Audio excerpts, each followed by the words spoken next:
नमस्ते दोस्तों, स्वागत है आयुर वेलनेस लैब में, आपकी सेहत का साथी। दूध, जिसे अक्सर सभी बहुत सेहतमंद मानते हैं, कुछ लोगों के लिए जिनकी पाचन शक्ति या डाइजेस्टिव फायर तेज है, उनके लिए सुपरफूड हो सकता है, जैसे कि एक पित्त प्रकृति का व्यक्ति। दूध के ठंडक देने वाले प्रभाव से पित्त बॉडी टाइप लाभ उठा सकता है, लेकिन एक बात बॉडी टाइप जिसकी डाइजेस्टिव फायर या पाचन शक्ति अस्थिर है, उन्हें पेट फूलने और ब्लोटिंग जैसी समस्याओं का प्रॉब्लम हो सकता है।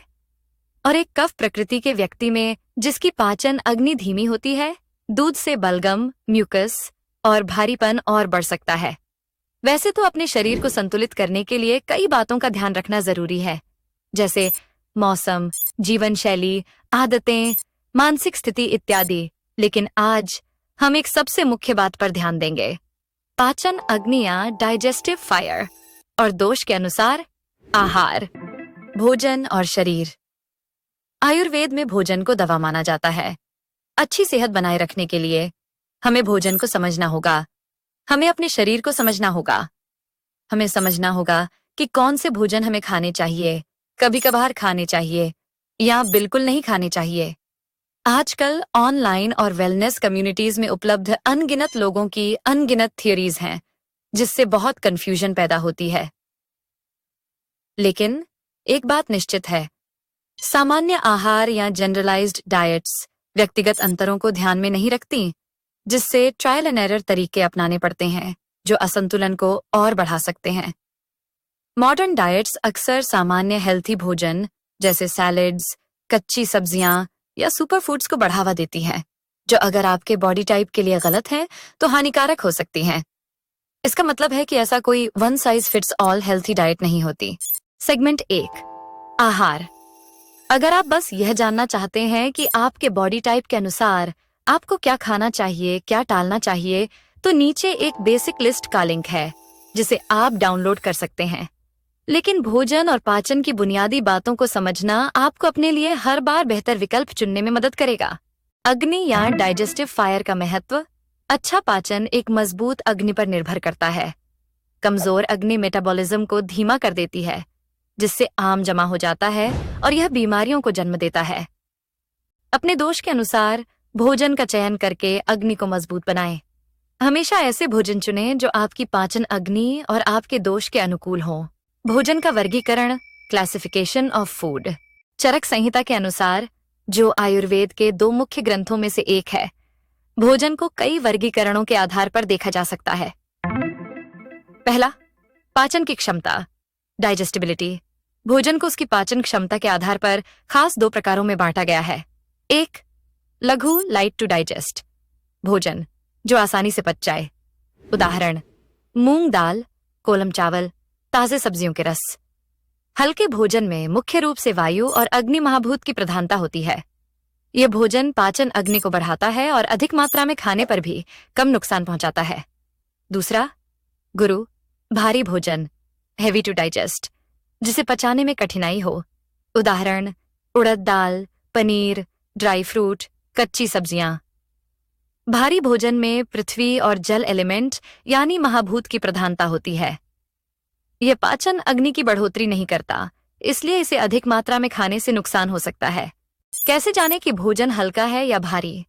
1, भोजन का वास्तविक वजन। दूसरा, भोजन की डेंसिटी।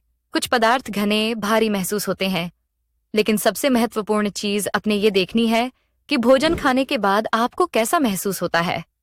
भोजन को हल्का, लघु और भारी गुरु के गुणों के आधार पर देखना एक आसान, सुविधाजनक तरीका है। असल में आयुर्वेद भोजन को 20 गुणों या 10 विपरीत गुणों में डिवाइड करता है। भारी, हल्का, धीमा, तेज, नरम, सख्त, ठोस, तरल, ठंडा, गर्म, मुलायम, खुरदरा, चिकना, सूखा, स्थिर, हिलने वाला, बारीक, मोटा, साफ, चिपचिपा। स्वाद के अनुसार 6 अलग अलग स्वाद या रस माने गए हैं। मीठा, खट्टा, नमकीन, कड़वा, कसैला, तीखा। तीसरा, वीर्य या मेटाबॉलिज्म पर प्रभाव। यहाँ भोजन की ताकत को मुख्य 2 श्रेणियों में बांटा गया है। गर्म, उष्ण आहार, जो शरीर में प्रक्रियाओं को उत्तेजित करता है, गर्मी बढ़ाता है या सक्रिय करता है। ठंडा, शीत आहार, जो शरीर में प्रक्रियाओं को ठंडा करता है, शांत करता है या संतुलित करता है। चरक संहिता के अनुसार भोजन को इसके सोर्स, प्रोसेसिंग मेथड्स, गुण और मानव शरीर पर प्रभाव के आधार पर 12 प्रकारों यानी वर्गों में बांटा गया है।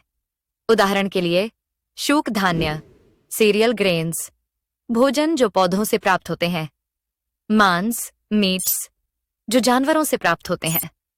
गोरस, मिल्क एंड डेयरी प्रोडक्ट्स, जो गाय और अन्य दुग्ध देने वाले जानवरों से प्राप्त। अभी हमें इतनी गहराई में जाने की जरूरत नहीं है।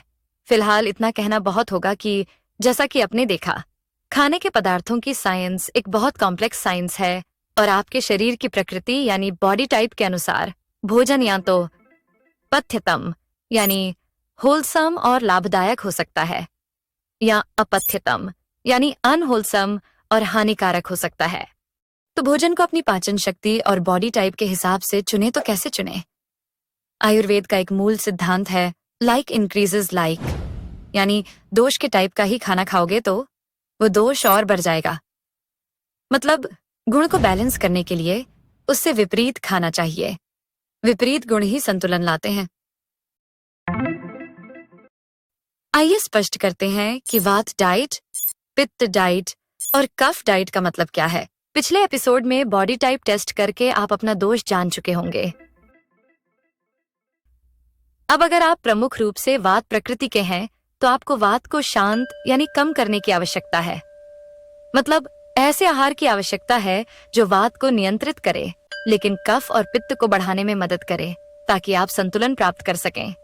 वात को संतुलित करने के लिए आपको ऐसा आहार चाहिए जो गर्म, तैलीय, ऑयली, भारी और नमी वाला हो।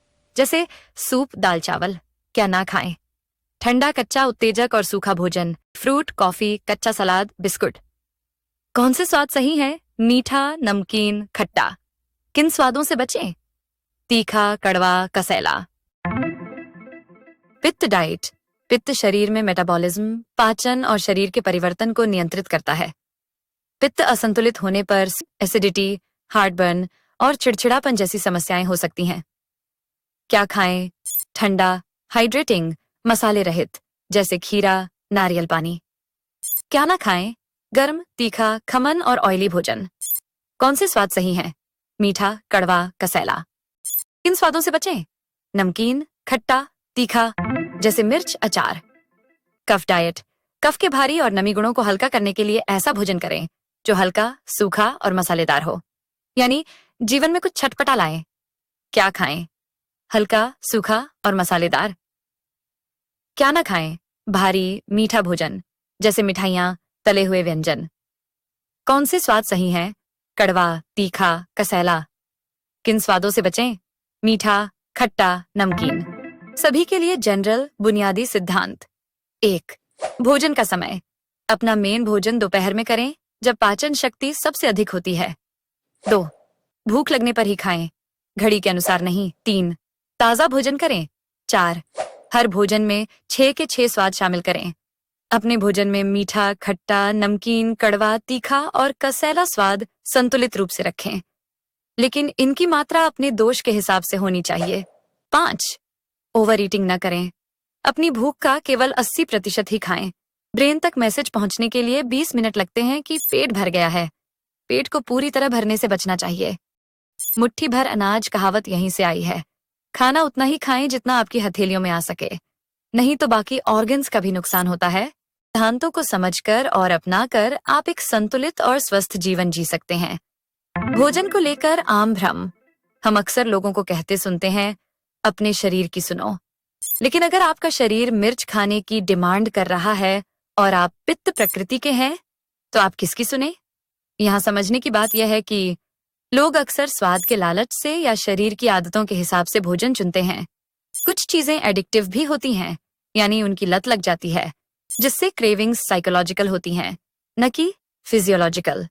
उदाहरण, कॉफी, शक्कर और मसालेदार भोजन। ये अस्थायी रूप से मन को उत्तेजित करते हैं, लेकिन लंबे समय में शरीर को नुकसान पहुंचा सकते हैं। क्रेविंग्स को समझें, पर उन पर आंख बंद करके भरोसा न करें। सही तरीका, खाने का अपने ऊपर इम्पैक्ट यानी असर देखें। ध्यान दें कि भोजन खाने से पहले, खाने के दौरान और खाने के बाद आप कैसा महसूस करते हैं। एक संतुलित शरीर और मन प्राकृतिक रूप से वही मांगेगा जो उसे संतुलन में रखने के लिए जरूरी है। अब हमें थोड़ा बहुत समझ आ गया है कि अच्छे खाने के विकल्प कैसे चुनें।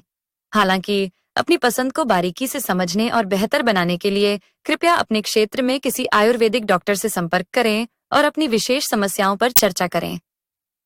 एक बेसिक फूड लिस्ट का लिंक नीचे दिया गया है, जो डाइजेस्टिव फायर और दोष के अनुसार से आपको भोजन के बारे में बताती है। उसे डाउनलोड करना न भूलें। जाहिर है कि दुनिया भर में हजारों प्रकार के खाद्य पदार्थों को कवर करना असंभव है, लेकिन ऊपर बताए गए बुनियादी सिद्धांत आपको यह समझने में मदद करेंगे कि कौन से खाद्य पदार्थ आपके लिए अच्छे हैं और कौन से उतने अच्छे नहीं हैं। एपिसोड 2 में हमने यह चर्चा की थी कि जीवन शैली और ऋतुएं आपकी सेहत को कैसे प्रभावित कर सकती हैं। अगर आपने वो एपिसोड मिस कर दिया है, तो उसका लिंक भी नीचे दिया गया है।